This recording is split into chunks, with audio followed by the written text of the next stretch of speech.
Thank you for listening to Lone Star Community Radio. This program was broadcasted and recorded live from the LSCR studios in downtown Conroe, Texas. Lone Star Community Radio is supported by listeners like you. Donate and sponsor today. For more information on getting involved with Lone Star Community Radio, contact us at lscrstudios@gmail.com or visit us online at www.irlonestar.com.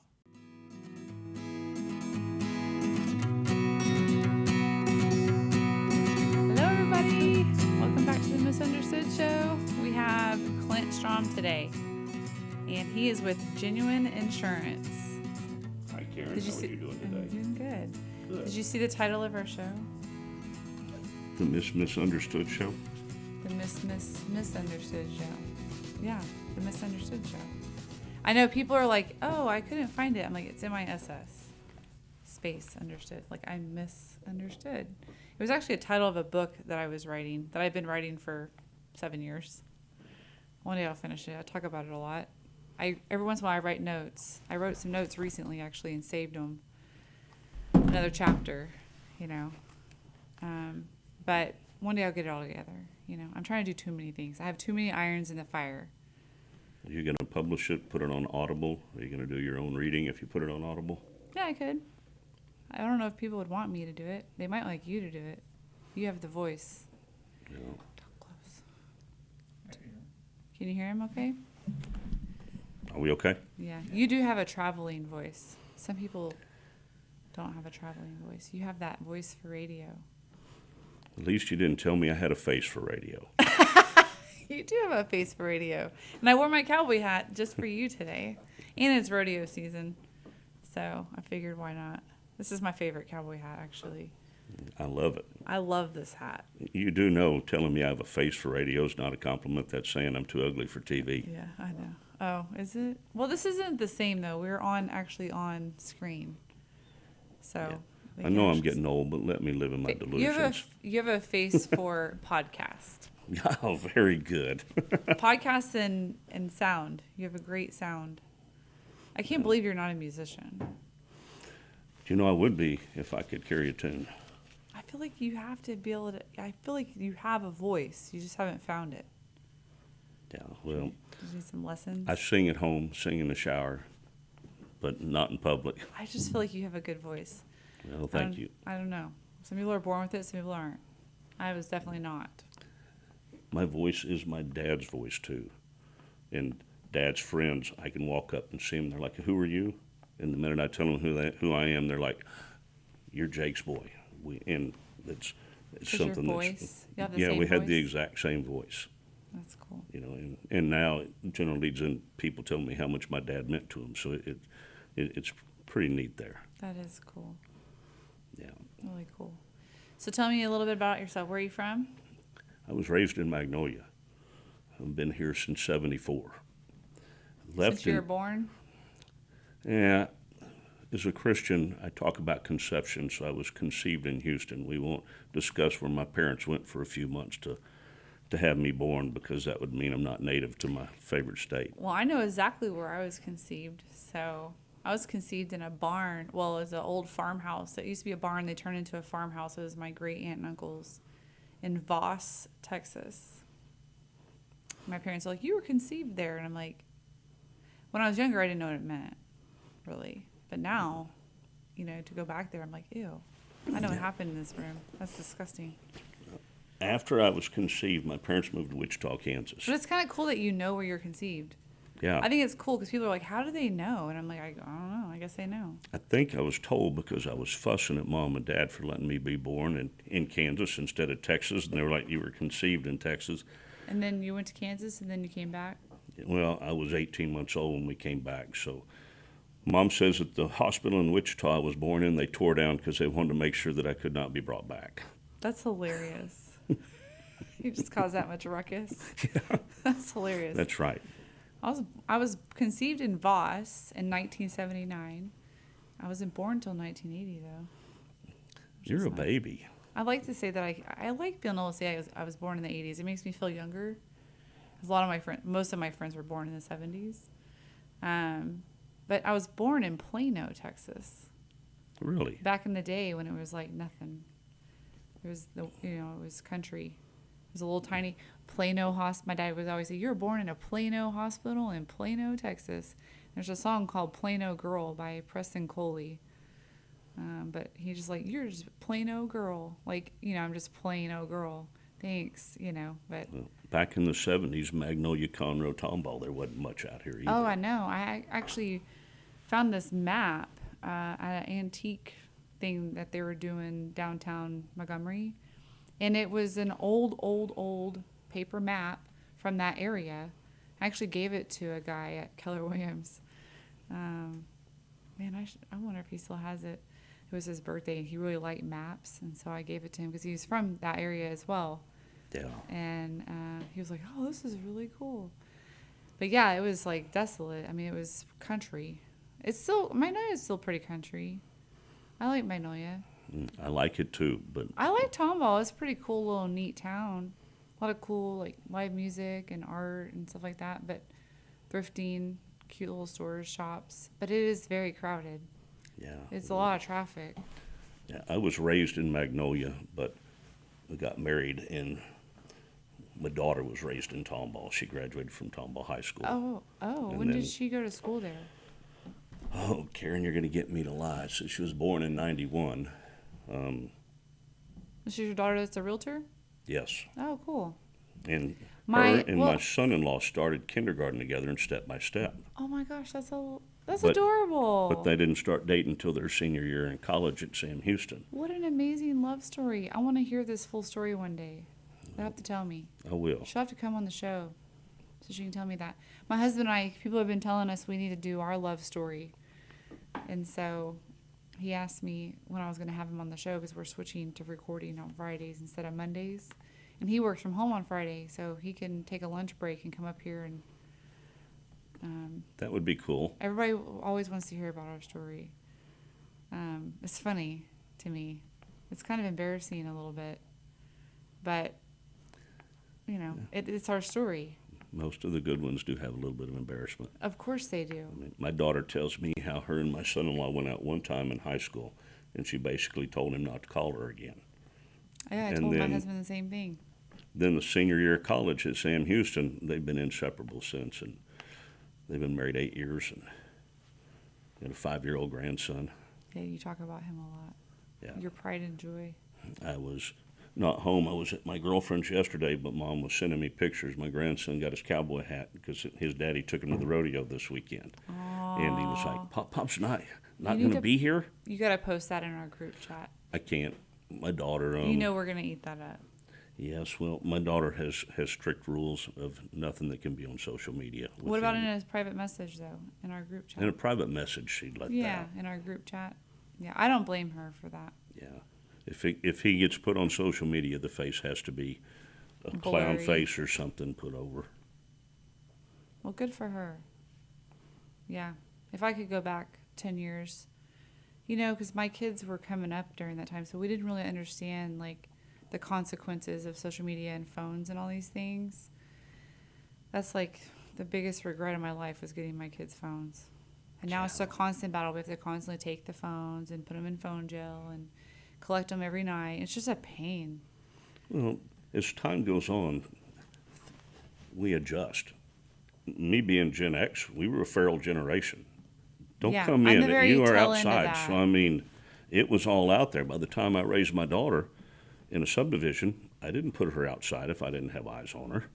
And Right. that's just one generation of changing. Now, I grew up in the country out here in Magnolia, and she grew up in Tomball. subdivisions in Tomball. Yeah, so the reason I was asking about her going to Tomball High School is my husband's cousin, she was a principal at Tomball High School for a long time. I wonder if they know each other. Just small world, My daughter will be 34 next month. I bet you they know each other. So, She'll probably know her. Well, and she graduated from the original Tomball High School. Right. We had a house in North Point, Villages of North Point, so later down the road, she'd have went to that newer Tomball. It's such a beautiful area. Those little neighborhoods back there are so pretty. Yeah.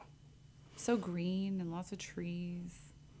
I remember I could not wait to get out of this country town I was the and same. get down to the south side of Tomball, where I had easy access to 1960 and everything that is the kids growing out here. We drove down to Willowbrook. Yeah, or because you're stuff. like, oh, there's And nothing to do. she graduated, and it was like, okay, I need to get some country back. There's too many people.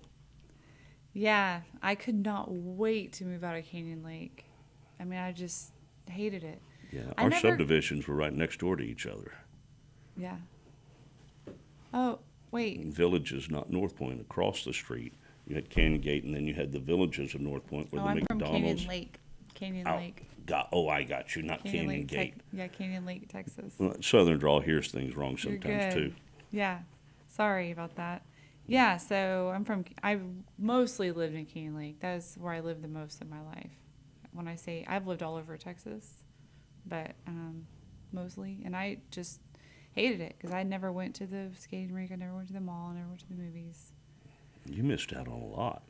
I was actually, now I look back at my childhood, I'm like, wow, that's so amazing. I wish I still lived there because it was awesome. Yeah. And It really quiet. was. I miss all my friends. I even miss riding the hot bus with no AC, with all my friends on it, windows down, yelling out the windows, being retarded. You know, yelling at cars going by, making faces at them, and just all the crazy stuff we did. We had our Walkmans and stuff. We had Walkmans or Discmans. Yeah, I never enjoyed being on that bus. We had a long bus ride too. It was like 45 minutes, and I just made a lot of friends. I just saw a friend from the bus. She got married and she went to Green Hall for her reception or whatever, for her after party or whatever. She just did a small. She's remarried. She's getting married for a second time. You know, most of us on our second time we're like, that's stupid. It's all about the marriage. It's not about the party anymore. It's not about having the biggest, fanciest anything. You realize what's important, what's not. Alicia and I are talking about just taking a cruise and then Yeah. doing something with our family when we get back, but getting married on the cruise. That's what we did. We eloped to Big Bend and got married in the San Elena Canyon. It was beautiful. It was peaceful. We went horseback riding and just hiking, and it was just the two of us. It was really nice. It's just peaceful. You know, we spent like a week. We went to Alpine and Marfa. And Yeah, that sounds great. it was amazing. And then we came back and we had this big party. We did it at Fisher Hall, which is in Fisher, Texas, next between Wimberley and Canyon Lake. There's an old 9-pin bowling alley right next door that's still operating on a regular basis, but it's out in the middle of nowhere. And it's just an old dance hall. It's all wood, no AC, no heat. We got married. It was actually March 5th is when we did our reception. So we just had, we just had our anniversary. We didn't even celebrate that. That doesn't really count, but that was the party, you know. It was fun. But still, I'm like, we still end up spending, $5,000 between food and renting the hall and decorations. Yeah. And I'm just like, that was cheap. And I'm like, man, I could have done so much with that money. Could have invested it in crypto. Well, I know that when I am get married again at the end of the year, Alicia will celebrate every year, and it'll probably be a celebration of, hey, I put up with him for another year. I lived. I'm just kidding. Yes. She's going to get an award every year. Oh, you're too hard on yourself. I still need to meet her. I haven't met her yet. Yeah. But yeah, one of these days. Why don't you bring her to a meeting? Because she's usually working when we have our meetings, Yeah. and Most people are. So. It's hard for me to make those meetings. That's such a hard time. Yeah, I need early meetings, like 9 a.m. So I can knock it out and go about my day. Even 8 a.m. would be okay. 8:30 would be better. I'm a don't call me before I've had my coffee in the morning. Well, we get up at 6, so you don't have little ones out getting out the door anymore. No. Must be nice. Even get when I'm up. up, it's 9 a.m. If I have customers call before 9 because my hours are 9 a.m., I'll call them back after 9. That first part is reviewing the emails and things I need to get caught up with and getting my mind to actually start functioning properly to Before have you that talk to people. conversation. That's smart. I don't always do that. Sometimes I answer the phone and I'm not awake. I'm like, what's happening? Yeah. Usually my before 9 a.m.s are other agents that are calling me to brainstorm with me. Nice. Well, that's good. So genuine insurance. You do all insurance. Just commercial. Just commercial. Just commercial. No home, no auto, nothing. No. Just commercial insurance. And you refer out all your other stuff to partners. To Ashley and Brad. Brad's a farmer's agent, Brad Thompson, and Ashley is in our group. Brad's in my other group, Yeah. my boss group, Business good. Owners Sharing Success. You should come to that group. You should come visit. I Love think Brad. I think I did once. I'm hoping I'm getting an office in the same building that he's in, actually. Well, that'll So. be good. Yeah. Him and I work together, and Ashley and I work together, so my home and auto. In fact, I just set both of them up, and they don't know this, with my daughter as their insurance referral. You know, Yeah, if those it- are two people I refer out for sure. They actually know their stuff. Yeah. And they work for themselves, and they're competitive. Yeah, and it's two worlds. I mean, with Right. Brad with a farmer's agency, there are times where they're in a better position than insurance brokers have been with the challenges we've had Right. the last couple of years. But then vice versa. Sometimes it's better Yeah. to go with her. It just depends. Yeah. But yeah, really at the end of the day too, I tell people it is about saving money, but it's also about having an agent that's going to answer the phone when the crap hits the fan. Mm-hmm. Because when the crap does hit the fan, or they deny your claim, or they're not giving you enough money, or whatever your issue is, they're not showing up, you have a tree in your house and you need to have it removed, you need to have an agent that's going to go to bat for you and get things moved along, or fight for you, or whatever, or show or tell you what you can do to fight it. Because you know, when it comes down the chain from corporate, they don't want to pay, or they want to pay as little as possible. But if you have a good agent, they'll help you with that. And you can't get that if you just sign up online with somebody. Yeah, they're both amazing, and with referral partners. And you can text them. Like, you can just text them. I have a farmer's agent in West Texas. She's been my girl for many, many, many, many years. And actually, I think quoted me a couple years ago, but she couldn't beat her. So I just text her. I can text her whenever with whatever I need. Why do you want to call some 800 number or call some place where you have to press 1 for blah and wait on hold and and talk to a different person every time you call? They don't know you. They don't care about you.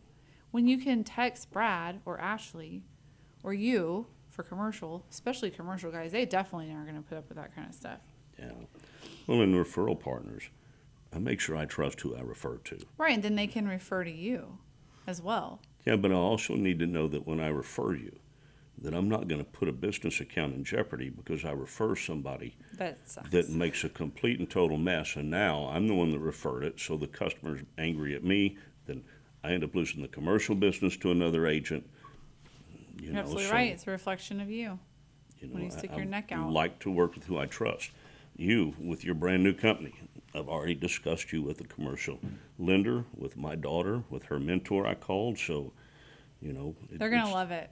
It's those that we trust. Yeah, I am. All these years, I'm like, what am I doing? You know, I finally am like, I don't know. It's so crazy over the last month that I really have learned the hardest lesson I've ever learned in my life, which is I didn't really understand what it meant, like putting trust in Jesus. Yeah. Or my prayers have changed. The way I pray has completely changed. I used to pray all the time, please don't let this happen, or, please, don't let so-and-so die, or please don't let me lose my job, or please don't let this happen. And I'm praying for things that are out of my control, and they are out of my control. And just because I pray for it doesn't mean it's not going to happen. I mean, I lost my dad a couple years ago. You know how hard I prayed for him not to die? But he died anyway. And what I've learned is I've had so many trials and tribulations over the last few years, as you know. Yes. My dad, my son, everything he's been through, and then my job. And it's just been like, oh my gosh, and people are like, how do you still have such a good attitude? And I'm like, because it's a learning lesson. And I have a really awesome husband who's super supportive and helps me see the light and guides me and keeps me on path. And lots of supportive friends like you and everybody around me, Dick on the show. And I have clients. I have so many clients that you realize who you're real. Yeah. Like I'm I'm blown away at the amount of love and support that I've had with all of those things that have happened, right? And but I learned my prayers are very different now. My prayers are not, please don't let this happen, da, da, da. My prayers are, please help me through this and help me, guide me on how I need to behave and react and deal with this, and just in having that faith. Like, just because they die doesn't mean I'm never going to see them again. Now it's like, okay, keep me on track so I can see them again, because I want to go to heaven and see them again, instead of, please don't let them die, I'm never going to see them again. That fear factor that the devil puts in you and drives you into your grave, the anxiety that you feel from fear is terrible. And so I've learned to just put it in his hands. And the minute I do that, everything starts working out the way it's supposed to. And maybe not the way I wanted it to, right? Because when it's happening, you're like, why is this happening to me? You get on your pity pot. What did I do to deserve this? You know? And God's like, I'm doing this. Everything that's happened, especially my career, good or bad, got me to where I'm at now. And the company I'm at now, they wouldn't have hired me if I didn't have that experience, because they don't hire a lot of people and they don't have a lot of turnover, which is obviously you want to work there, right? Mm-hmm. They have a really high rating for employee satisfaction. I did a lot of research. We talked on the phone for like an hour about, I really wanted to make sure this time I made the right decision, because I'm like, I don't want to move to another job, like, ever.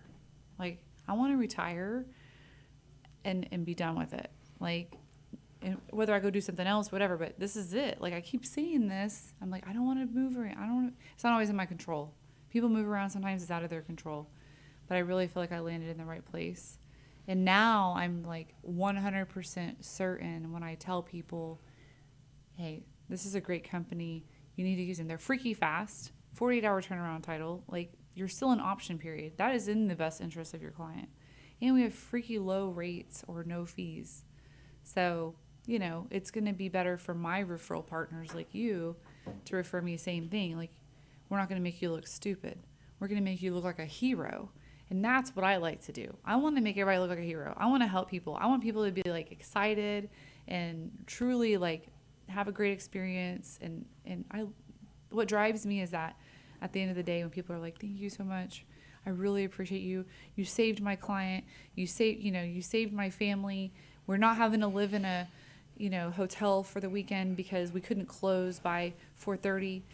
We close till 5:30, which is, I don't know of any other travel companies that have that delay of 1 hour. That 1 hour can make a huge difference, whether somebody's going to be living in a hotel all weekend and waiting for Monday for funding. So, and same thing with you. Like, if you have a commercial client that needs a good title company, you don't want to deal with that mess. Because a lot of times when they're coming to you, it's because they have something new. So they need insurance, they need title, they need a realtor, they need all these people, a good lender. And commercial is really complicated. I mean, we have deals that take 2 years. And you're sitting around waiting for 2 years, for that deal to finally go through. And you don't want to listen for 2 years at your client griping at you because you sent them to a bad title company. No. Nobody wants that. And some of that in the beginning, it's a little harder. There's too many variables. They want to, hey, can you give me a quote on what my insurance is going to be for this commercial property? Okay, when are you going to close? Well, it might be 2 years off. At that point, it's a balance of me not abusing my relationships with certain underwriters, going, this is all speculative, and we're probably not closing in 2 years, but building that relationship with the customer so that they want to use me when they are closed. Right. And we all want it to close. Absolutely. That's kind of the point. And the buyer wants it for their business. Everybody wants to close, and everybody needs to be on the And that's where you same come page. into place. You guys make sure they do close. Yeah, that's really important. And saving people money. You want to save people money. I want to save people money. With commercial, with you, I think every title company I've been with, but many title companies will charge a 1% fee, 1%. That's not the paying for the insurance. That's not the premium for the insurance. That's set by the state. They charge a escrow fee. And when you're closing on a residential, it could be $500, $600, $700, $800 is what they're going for now. Ours is $450, still less. But on commercial, they're charging 1% of the sale. We're charging $450. So when you send it to us, we're saving on money a ton. We just saved Megan's client. Well, that deal kind of fell apart, but it was a commercial deal in Louisiana, and she sent it to us, and we were going to save them $28,000. $28,000 in escrow fees. What? Isn't that insane? And it's the same thing with insurance. Like, you can get a quote from a commercial insurance person and another commercial, and it can be a significant difference between fees, but also if they know what they're doing. Like, they have to really understand what you need as far as the insurance goes and how to package it and what you don't need. Because they're like, I just want full coverage. Well, there's no such thing. Quit saying that. It drives me asking by my family or friends. If you even say the word full coverage, they're like, don't say that in front of Karen. No, I know with my business customers, they're going to spend some time talking to me. I've got questions for them. They've either are about to start working hard to build their dream, or they've already been. Right. I am not looking primarily at price.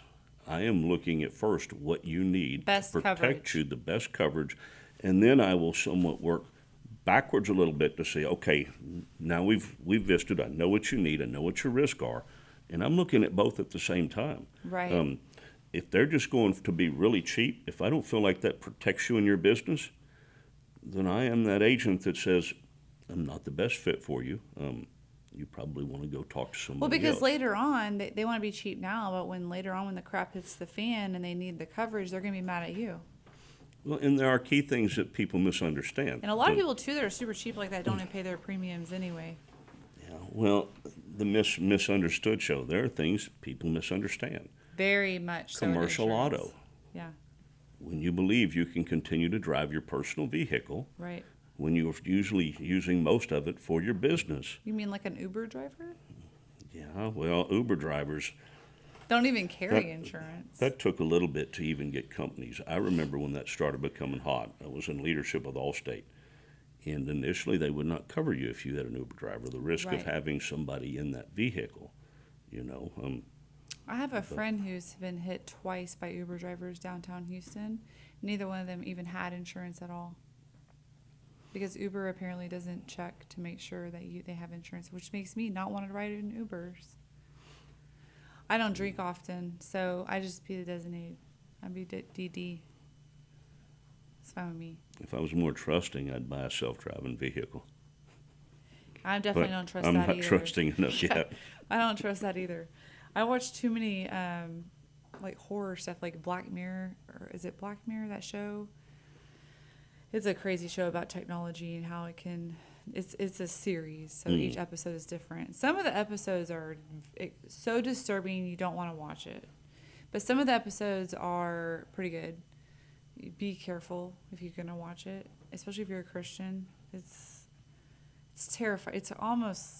It's like a horror film kind of, but it's technology taking over in different scenarios. So people putting like chips in their kids and how that can go wrong, or people having self-driving cars that Google takes over and won't let you out of the car. The Or only just weird unhealthy stuff. chip I did with my daughter was a Dorito or a Cheeto, and that was the extent. That is not healthy.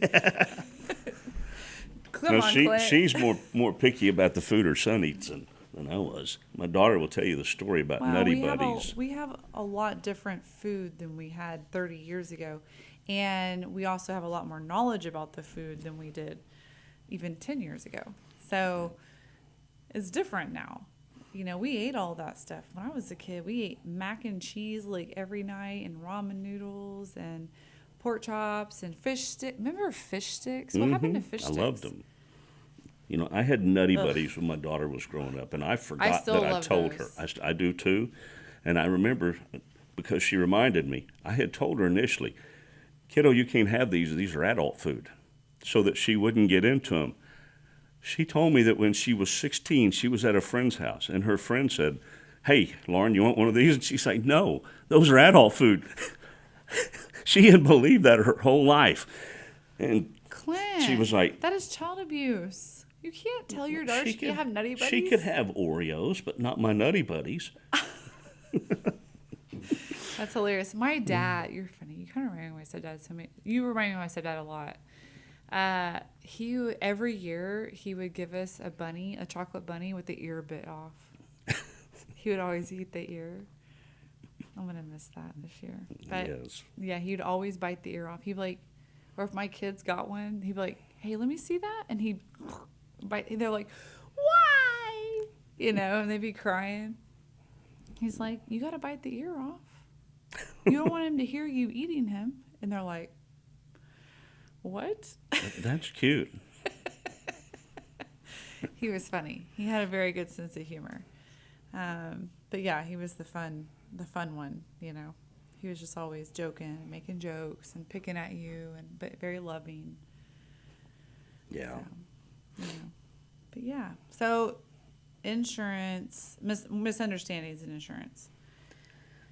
Well, there's a lot of those. General liability is one. For a brand new company, they believe once they get general liability that all their insurance needs are covered. Nope. They don't understand that. Read the last page with the 10,000 exclusions. That's exactly right. If they're in construction and they're traveling, then we need to look at an inland marine policy. If they have an office and that's all they do and it's more white-collar work, then we need to look at commercial property to protect your equipment that you have in Right. there. Workers' comp, it covers if my employee gets hurt. Not if your employee is goofing around in your office and gets hurt, thinks he can do a backflip off the table. If there's alcohol that's involved at a function and that employee gets hurt, they don't. There's cyber insurance is another. Well, it's only for transactions with my customers. No, actually, if you get hacked and ransomware, cyber will kick in. And there's a lot of misunderstandings and assumptions that are made inside of the insurance world. A lot. That's just commercial. Hey, with home and auto, years ago, I had a customer call back when I was writing auto, and they're like, I'm going on vacation. Tell me how my rental car works. It doesn't. What do you mean? I'm paying for it. Yeah, It only works if you get into an accident. That's exactly it doesn't right. Work I if went, you break down. it isn't covering you if you go, So I add rental car coverage when I go out of town yes. because if I do have an accident, I want to be able to rent a car. And then I just take it off. That's a great thing about being able to text is I can text you and say, please add it, and then please delete it on this date. And my agent will do that for me because it is great to have. And when I'm at home, I don't really need it because we have multiple vehicles, or I can figure it out, or I can get a ride, or I can Uber, or whatever I need to do. I don't need it when I'm at home. But you have the option to add it. I wonder on the app if I can just take it off on the app and add it back on the app so I don't have to bug my friend. I think that agent's going to need to do that on you because it's a policy change. I think they do. I know you can do some changes on the app, but yeah, I'll just keep bugging her. It gives me a reason to reach out to her. She is a friend of mine that I've known forever. And Did you two grow up together? no, her husband and my ex-husband worked together way back. My first child was born. We lived across the street from each other. Her husbands worked together, and we just became really good friends. Karen and Aaron. I mean, I was Karen, she's Aaron. So, and we both worked in insurance at the time. See, you two could have had a podcast. It'd be similar to Thelma and Louise. She'd actually be a great person to have on the podcast. Unfortunately, she's like 6 hours away. She's about 6 hours away from here. She's in San Angelo. And her husband worked for Discount Tire for many, many years. He was a general manager. And now he owns his own tire company in San Angelo. So when we go to San one day we'll be living there. So it worked out. They're not from there. They're from everywhere, like California and all these places, Austin. But I met them when we lived in Harlingen. And then we all kind of scattered or whatever. But I always stayed in touch with her because she's really cool. I love her and her husband. They're just one of my really good friends. And so when they moved to San Angelo, I was like, that is so ironic because that's where my husband's from. And they finally got to meet him, and it was cool because everybody liked each other, You always like, they're like, are we going to like him? And I'm like, yes, you're going to love him. And they're like, okay. And Josh is like, I'll be the judge of that. But, but yeah, he was like, oh, he's pretty cool. I was like, I told you. Anyway, so they live in San Angelo, but, you know, that's where my husband's farm is. His whole family has the farm out there. And so we'll end up out there at some point, and I'll have my people. I'll have some friends out there. I don't know very many people there. So it's nice to know that I will have somewhere to go. You'll But make friends quick, you do. I do. Well, and I want to have like teepees and yurts and all these different things. And then I feel like if I do that, my friends will come visit me because they'll want to come stay in the teepees and the yurts and get away and, you know, come out and see some aliens or something. Because, you know, all the West Texas sightings. Yes. I don't think they really have them that much where he's at. But I also don't think that they really, well, first off, this is the problem with most people, especially out in those places. They don't want to talk about it because they get made fun of. So there are sightings. They just don't talk about it. That's what I found out with the Bigfoot thing, is there's a lot of people out there that have had experiences. They just don't talk about it because people literally will treat them like they're crazy.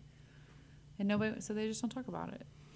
I don't care if people think I'm crazy. So I don't think you are. I've learned over the last several years there's a lot of things in life we would have thought was crazy and been called a conspiracy theory, and then all of a sudden it's like, they were right. Oh, the JFK files? Mm-hmm. I mean, we all knew. We all knew. Yeah. We all did. Roger Stone had said, you're going to find out how close I was when I made the movie JFK. Oh, I haven't seen that, I don't think. Maybe I have. Sometimes I see movies and I completely forget. A good movie. Kevin Costner starred in it. Yeah, I know what movie you're talking about. It's Kevin Costner back in the day when he was younger. Yeah. Much younger. I guess it was in the 90s. Mm-hmm. It was made in the 90s, right? But it's black and white-ish. They did scenes in black and white. Yes, as they were flashing back, too. Right. He has his little glasses. But it was kind of that first time where somebody publicly challenged the narrative going, we don't believe you. Mm-hmm. You know, they called it the magic bullet in that movie. I know I saw that movie. I just don't remember. It's been so long. I need to rewatch it, especially now. Yeah.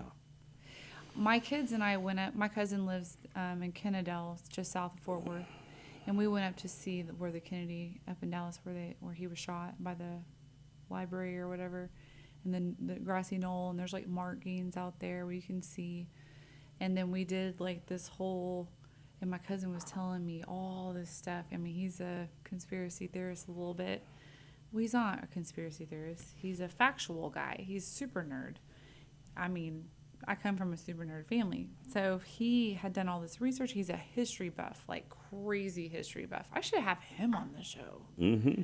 If I could get him down here. He works a lot. But he was like telling us all this stuff and showing us. He's like, this makes zero sense what they're trying to say happened. There's no way that this happened. And all the scientific evidence and the autopsy. He's like, this makes zero sense. There's no way. There had to be another shooter over here on the grassy knoll where everybody said there was a shooter. Now we know. Now we know. It's like the aliens. They're like, oh, there's no aliens. Yeah. Well, and now all this stuff coming out about Antarctica. There's some kind of like weird stuff going on in Antarctica. We already knew that they were coming out of like the Bermuda Triangle, the Alaskan Triangle. There's spaceships coming out of the ocean in those hot spots where there's like some kind of weird messes with their dials and all that kind of stuff, and people just suddenly disappear. And the pilots, it's the pilots that know about it because they're the ones experiencing all this stuff, and they're not all crazy. Just like all people that see Bigfoot, it's not like people are running around going, I saw a unicorn. You're crazy. I saw a leprechaun. Well, maybe. He might have looked like a leprechaun. But I've had a few of those. But but I used to think unicorns when I was really young. I was obsessed because I saw the movie Legend back. I think it was Tom Cruise's first movie. And you remember that movie? It had the unicorns. It was with Tom Cruise, and they had like gremlin type people on there, and the devil guy who like stole his girlfriend. Then I probably did not watch it. It's a very, very, like, I think 1984-ish movie. That year, 1984, some crazy. If you look at that year specifically, there's crazy stuff that happened that year, movie-wise, just way out there. And then the book, 1984, have you read that? George Orwell? I've read a lot of clips out of it. Doesn't seem so far-fetched. No, it terrifies me. I'm like, people, I mean, it's almost like the Hunger Games. They're all kind of like down that same Big Brother control path. Even technology. some sides in this country that want to issue threats. I happen to be that country boy that goes, I'm not going anywhere. You want my address? We can have a talk. Probably going to end the way you think it is, because you're going, it's like you're not very masculine. You probably should stop threatening 80 million people. Wow. Texas is kind of its own place.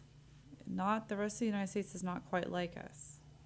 There are other places that are kind of like us, but not really. Good luck coming here. It's a big state. There's a lot of people.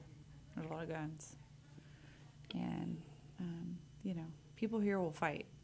We're probably the proudest state in the union. For sure. So my friends that move here from other states, they're like, literally nobody else has a flag of their state on their house or wears it or has it on their car. We have it on everything. And we're it's friendly, Lone Star too. Community Radio. And we're friendly, too. We have Lone Star everything. That's one thing I love about we are friendly. We're the friendly state. Tejas means friendly, right? And isn't that word? Don't mean get friendly? me to lying to you. Dick, doesn't Tejas mean friendly? I think it does. It means friendly. The friendly state. I mean, we are the friendly state. The yellow rose. Yeah. I can't believe the bluebonnet is not our state flower. It's the yellow rose, right? Gosh, I haven't had Texas history in 30 years. Brilliance. Brilliance? Tejas?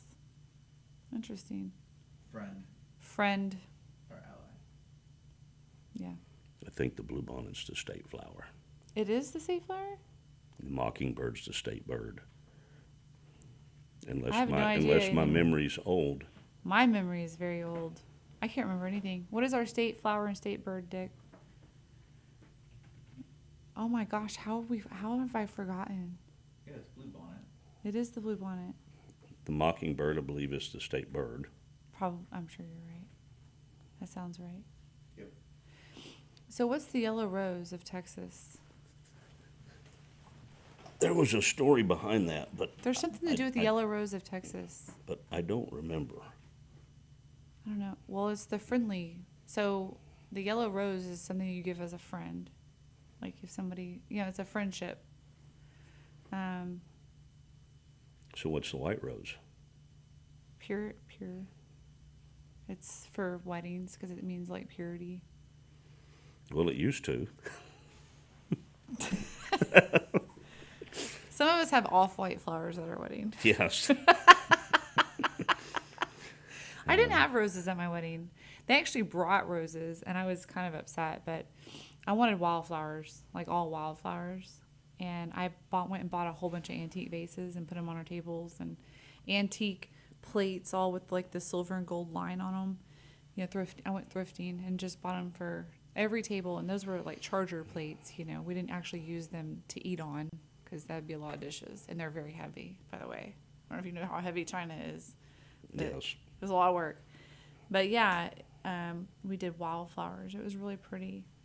And we could have just went and picked them, I guess. Mom had asked me what to do with her china. If you're not going to use it, don't have it. I said, Mom, talk to your granddaughter. Yeah. You got to use it, though. Yeah. It was inherited. A lot of it was inherited from her mom. I'm a big Corel fan because it's light. It's light and heavy duty. Like, it doesn't break real easy. But I just love how light it is. I love Corel, so I collect Corel. But My mother-in-law just bought me a bunch of those deep dish bowls. They're the white bowls that are deep dish for like cereal and soup and all that kind of stuff. The kids love them. You got to have them. The normal bowls are too small. I've got larger bowls for stuff. My husband has these ones that are like square. You know, when we got married, and they go out like this. So like they just spill. Like, who designed this bowl? This is not a bowl. It's like a half plate, half bowl. But it's Corel. His are Corel as well. He likes Corel. His have like black and white. They have like black design on them. Very masculine. They're still Corel. I have on my grandparents' set, the old set that had like the goldish brown little designs on the edge, and the coffee cups and the bowls and the like pots and pans and all the matching stuff. I don't have the whole set, but I have most of it. I have a lot of that is in storage that when I get married at the end of the year, my then wife will decide whether we keep it or we get rid of it. You should use it.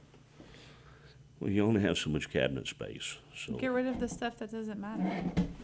What I did was I got rid of all my junk, junk stuff that had no meaning, and kept all the stuff that either meant something. I either loved it or it had some kind of meaning to me, and I actually use it instead of storing it. Oh, don't use it because I don't want it to get broken. Dude, if it gets broke, it gets broke. At least it's getting use, and it's not just sitting in a cabinet somewhere. But the thing with the antique dishes, I got rid of most of mine. I actually had an antique that had apples on it. It was my grandmother's that I inherited, and I got rid of it, and I kind of regret it. But it's so heavy. Like, it's just heavy. It's heavy just, when you're putting the sack of plates in the cabinet. It's heavy, and I don't like work when I don't have to. Yeah, well, I'm not the most sentimental, so there's a lot of stuff that Mom knows that I'll let her granddaughter go through, and then for me, it's just not how my mind is. There might be something special. Exactly. Yeah. That's my thing, too.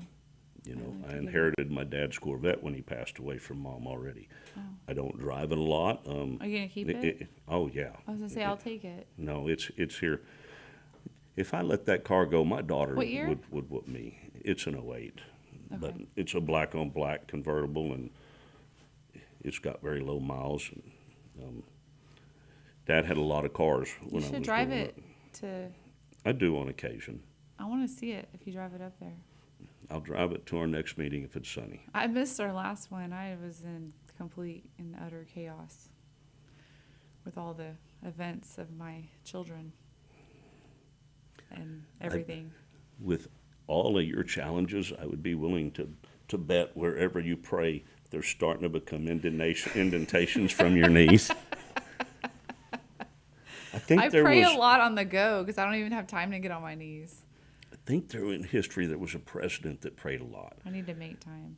And in the house you can go through where he was at, and you can see the indentations through the years of his knees from being on his knees praying. We went to Enchanted Rock for spring break, and the place we stayed at is called the Troas Estate, and it's literally right across. I mean, you could almost walk there. It's like the closest place to stay to Enchanted Rock. It's a really neat place. They have grottos and pools, and it's very like Little Mexico. And so we stayed there, and they have a chapel it's really cool looking. And when you go in, and they have these two old those kneeling prayer bench things that you kneel on. They're wooden, and they have like the pad for the knees. I don't know what they're called, but what is it called? Anyway, I'm like, I need one of these because to kneel all the way to the floor, I'm getting to a point where it's really painful to do that on my ankles and my knees. And then getting back up is a whole nother challenge. Mm-hmm. So I can't just hop up anymore. Sometimes I got to roll to my side and help push myself up. My grandmother used to crack me up. The way she would try to get up and down. But yeah, I need one of those because, it's at least you're a little off the ground. And then it has like, the thing where you can kind of pull yourself back up. But it's got the pad, so you can put your knees on it. My mother was raised Methodist, and I can remember as a kid going to church with Grandma, And the little things that pop down. and they'd fold Yeah. down. And We had those I didn't too. realize how important that would be once you reached your 50s compared to as a kid. You're going, this is kind of cool.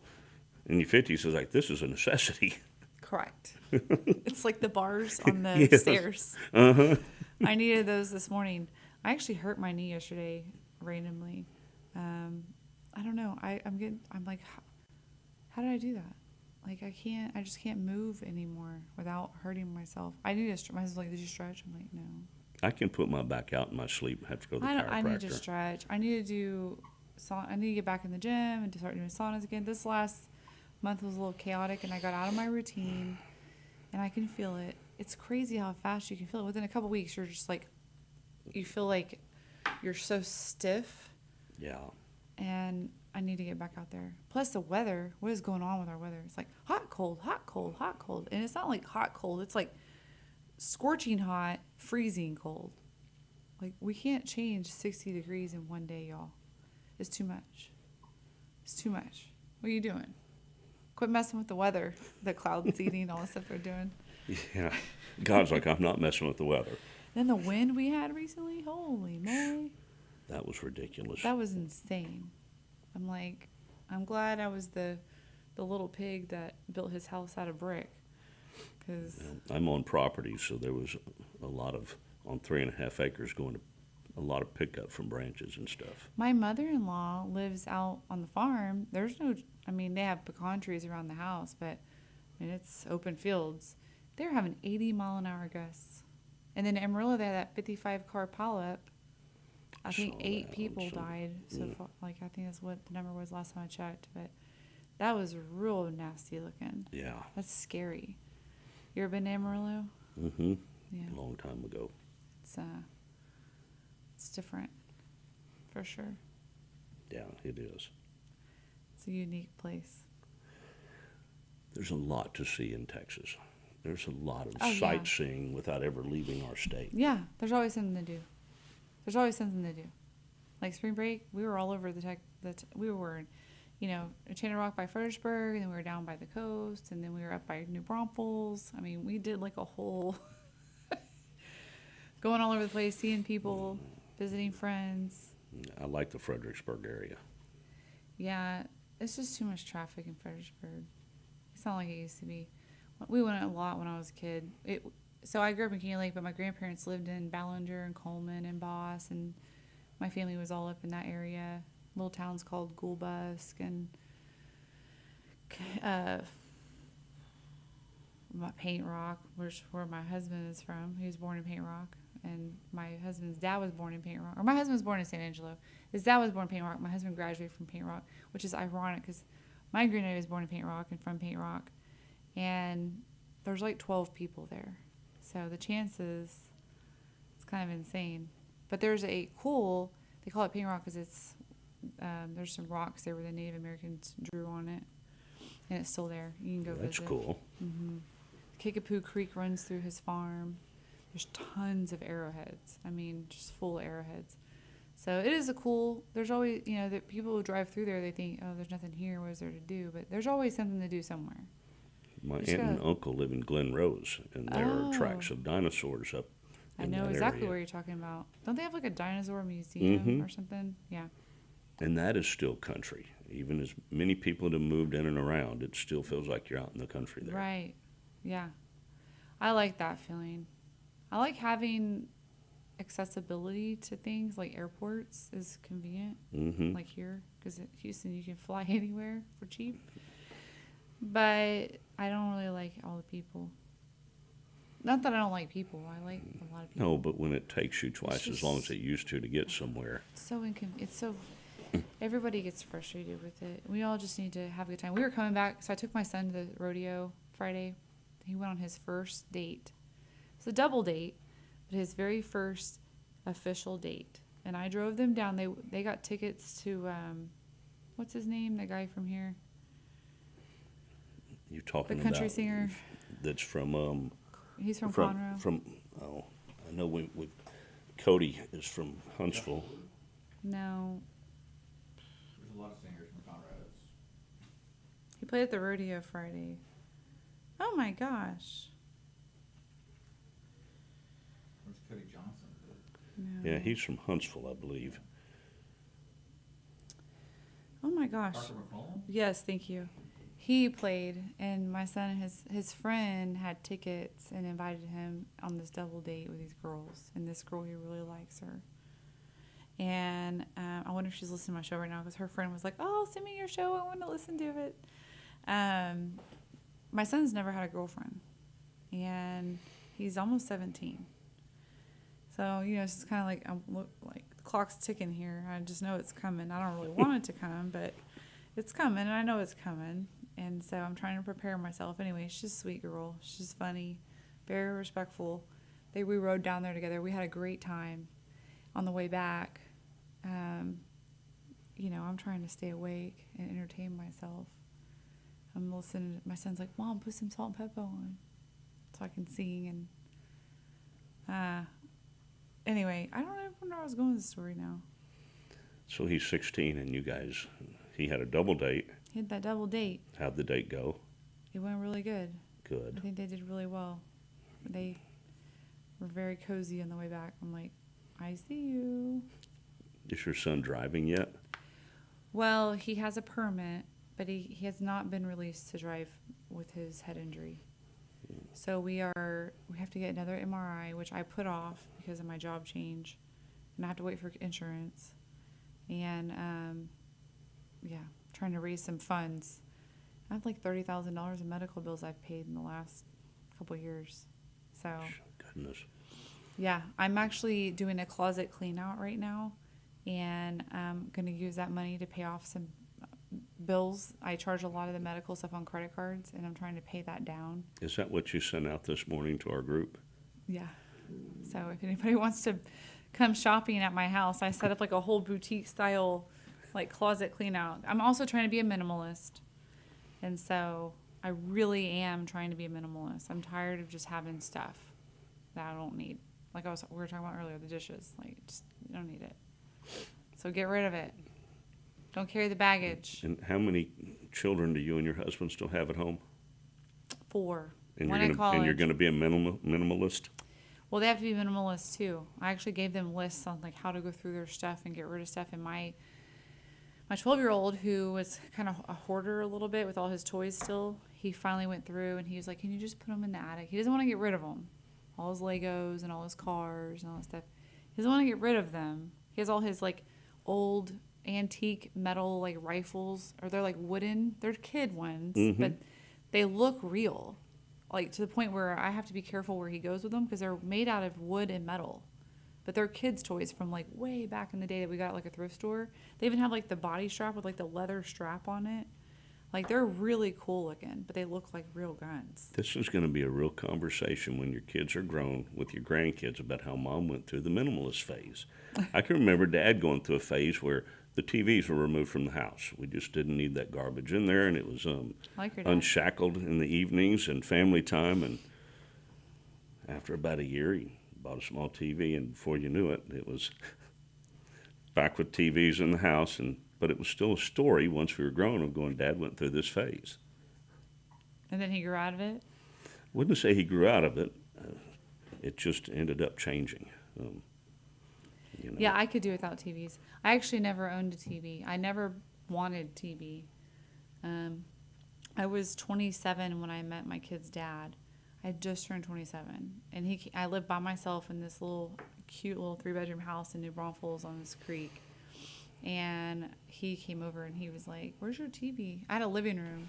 It's beautiful. This house was like 100 years old. It had wood floors. It had the tile that has like the imprint in it.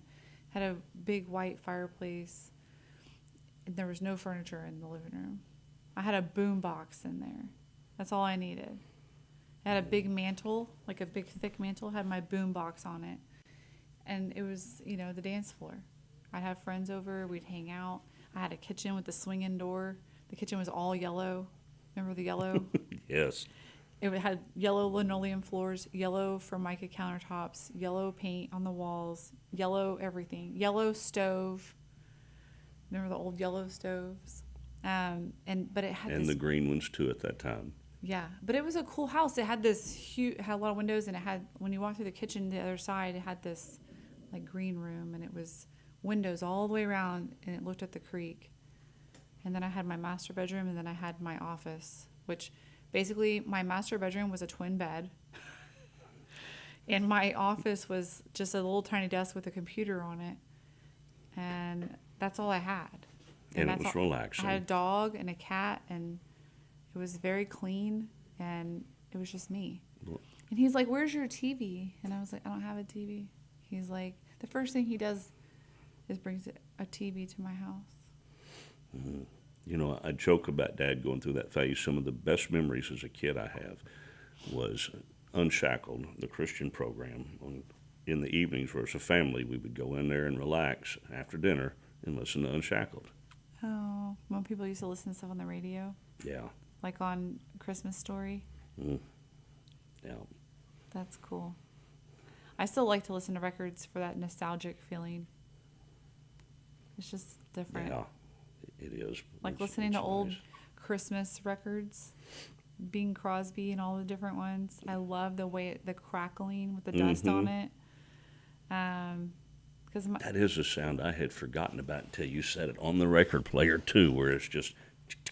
yeah, I have Bill Crosby, all kinds of stuff. I mean, I have a whole collection. I have an original Top Gun still in the plastic. George Strait, Elvis. So Top Gun, that is how I ended up together with my girlfriend now.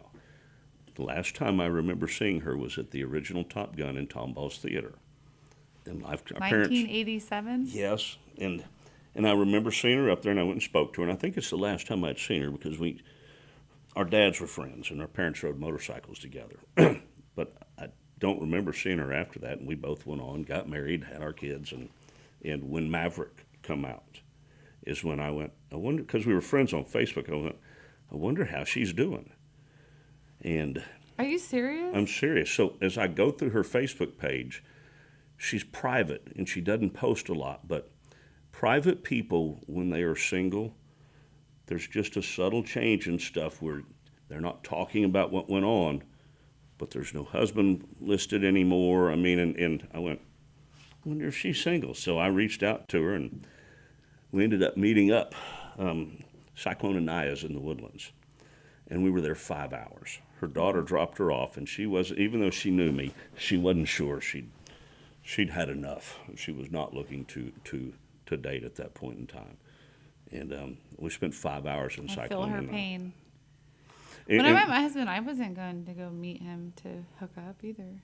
Yeah, we got to roll. But I don't want to cut your story off, but what I would really like for you to do is come back on the show and talk about your story again. Or come out with your own show.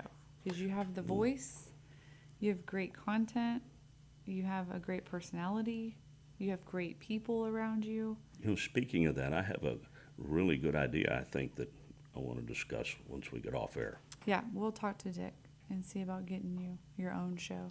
So maybe y'all look for the future Clint Strahm show. Well, I appreciate you having me on. This has been a lot of fun. It was fun. Thanks. Thanks. Have a good day.